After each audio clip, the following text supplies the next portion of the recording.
Shabbos Daf Mem Dalid introduces us to a number of different types or categories of muktzah, and a number of different opinions of Tanaim in the Mishnah and the Braisos, which will hold of some of the categories and not others. So, again, the concept of muktzah is an object which does not have a function on Shabbos. That could be because it's generally a functionless object, or it could be because its function is not the kind of thing you can do on Shabbos, or there could be a number of other reasons why you would not consider an object useful on Shabbos. Either way, an object which doesn't have a use on Shabbos is generally considered einei muchan, meaning it's not useful, it has no prepared use, and it would then be considered muktzah, meaning you wouldn't be allowed to move it at all. As we will see, this concept has a number of different ways and a number of different opinions as to when an object could be considered useful or what type of situation would disqualify an object from use.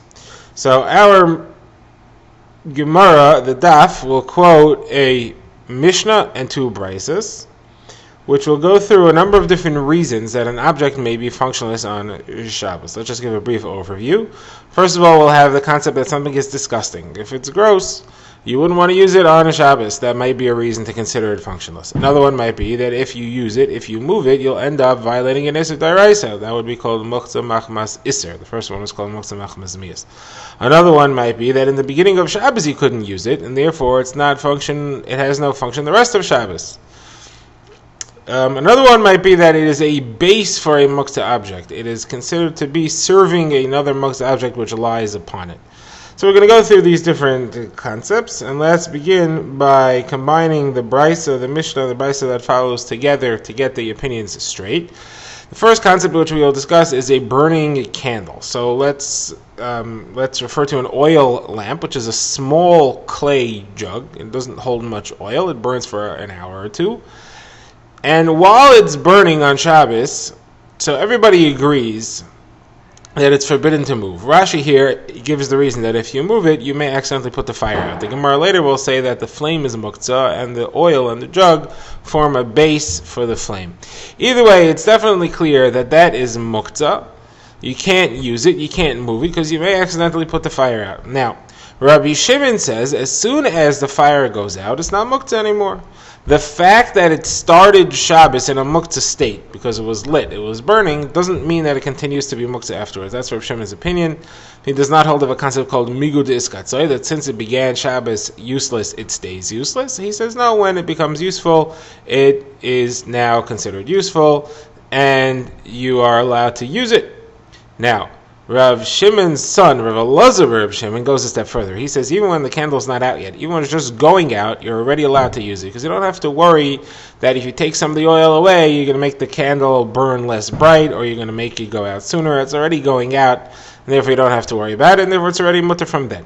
Okay, so this is Rav Shimon and his son Rav Elazar's opinion. Rabbi Yehuda and Rav Meir disagree, and they say since you couldn't use it in the beginning of Shabbos, it remains muktzah the entire Shabbos. An object's muktzah status is defined by the first moment of Shabbos. Since you couldn't use it because of the reasons we said earlier, therefore it remains muktzah the entire Shabbos. Now, Rabbi Yehuda goes a step further. He says even if this candle was not burning at the beginning of Shabbos, but it burned at some point previously, and now it is full of grime and guk and soot from the time that it burned, it's muktzah for a different reason. It's muktzah because it's disgusting. It's muktzah because it's gross. So you wouldn't use it for that reason. Now, Reb Meir disagrees to that. Reb Meir says, no, if it was burning at the beginning of Shabbos, it's muktzah, otherwise I'm not worried about the fact that it is disgusting. Reb Meir does not hold to the concept of something being muktzah because it's gross. Okay, these are the opinions of the Tanoim. Now, the last opinion quoted is Rabbi Shimon, and then the Brisa, the last one, ends off and says, but if this candle, if this flame was burning in a jug, a lantern, a cup, or a bowl filled with oil, then it's muktzah. So this is coming right after Rabbi Shimon. Rabbi Shimon didn't hold it was muktzah after the candle goes out. So Gemara says, well, why does it now say that if it's a cup or a lantern or a bowl, it is muktzah? So Mazutra says, okay, so now we're switching back to Rabbi Yehuda's opinion. Rabbi Yehuda says that it remains muktzah. If it was muktzah at the beginning of Shabbos, we're not Rosh Hashanah anymore. So Gemara says, but that can't be. The language here is but. It seems to imply that it's the same person speaking. Rabbi Shimon said that it's If it's a small clay lamp, it's muktzah, and if it's a bigger container, then it's not muktzah.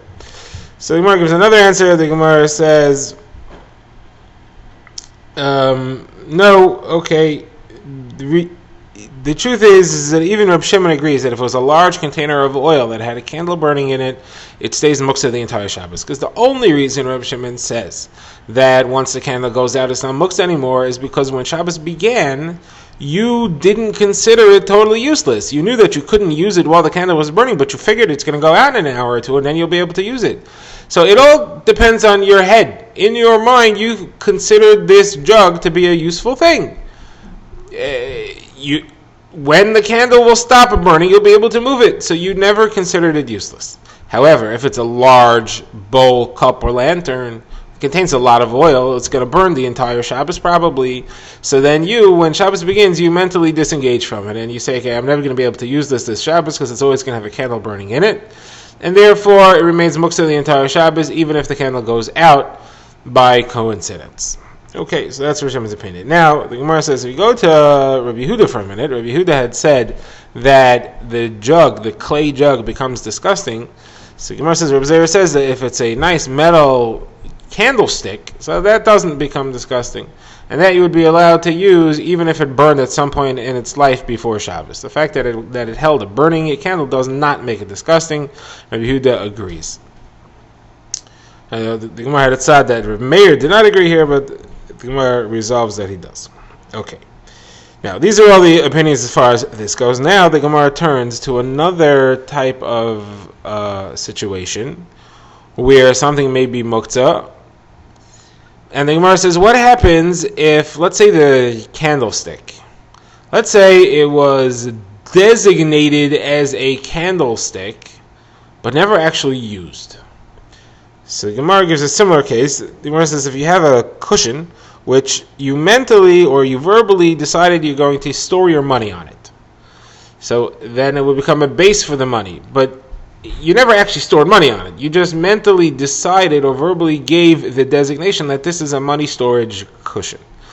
So Gemara says, so it becomes muktzah. Even if it was never actually used, it becomes muktzah. So the Gemara asks right away, but if you look at Rabbi Yehuda's opinion in the Mishnah, Rabbi Yehuda said that if the candle once burned in the jug, it's muktzah, because it's disgusting. But if it never burned, it's not muktzah. That would seem to imply that even if you designated it as a candle holder, and candle holders obviously are supposed to be used for candles, even if you gave it the designation, that wouldn't be enough to make it muktzah. The fact that it has a stated purpose of serving a muktzah candle is not enough to make it a muktzah. It has to actually serve a candle at some point in its existence for it to become muktzah. That being true, your case of the cushion, which you set aside as a money storage place, if it never actually stored money, shouldn't be a base for the money, shouldn't be considered serving the money, and shouldn't become a muktzah yet.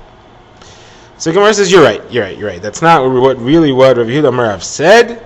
The Amir of Yehuda Amarav, it's not really what he said. What he actually said was as follows. If you have a cushion, and you mentally or verbally say, I'm going to use it to store my money on, and then at some point during the week you store money on it, it is now a permanent money storage item.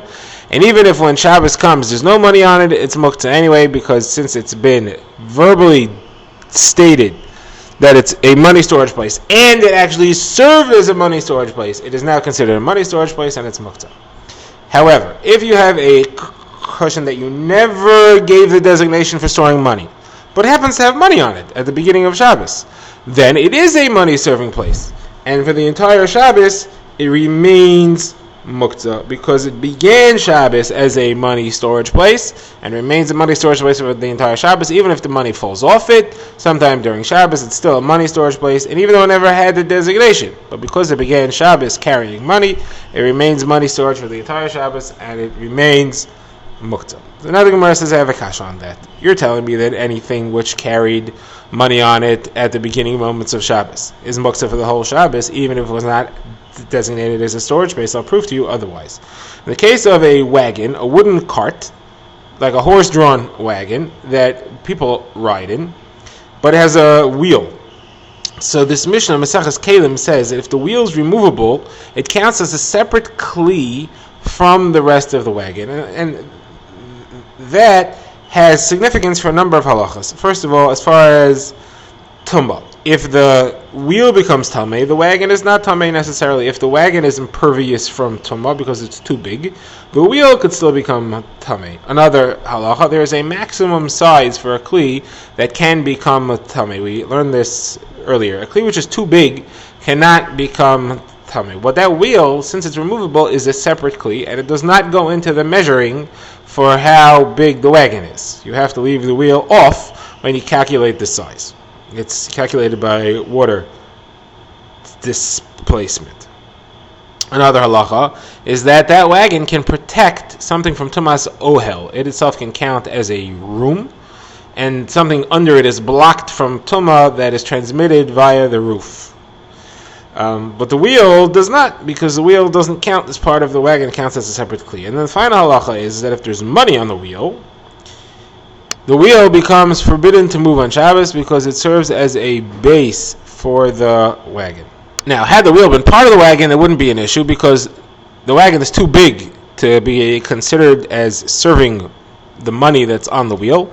And if the wheel is part of the wagon, just like the wagon doesn't become muktzah, the wheel would not. But here, because we consider the wheel to be a separate object, the wheel can become a money storage place, and therefore it is muktzah. Now, this Mishnah, all we need from the Mishnah for our discussion is the statement that as long as the money is on the wheel is muktzah because it serves the money. But that's clear that once the money comes off the wheel, it's not a problem anymore. The wheel reverts to being useful and is not considered a money storage wheel for the rest of Shabbos. So Gemara says, this Mishnah is Rabbi Shimon. Rabbi Shimon holds that something which is muktzah in the beginning of Shabbos does not necessarily stay muktzah for the rest of Shabbos. But the Ameiru who said the halacha about the cushion that you're going to use to store the money, that was Rabbi Yehuda in the name of Rav, he holds like Rabbi Yehuda. The Tana holds that if it is muktzah in the beginning of Shabbos, it remains muktzah for the entire Shabbos.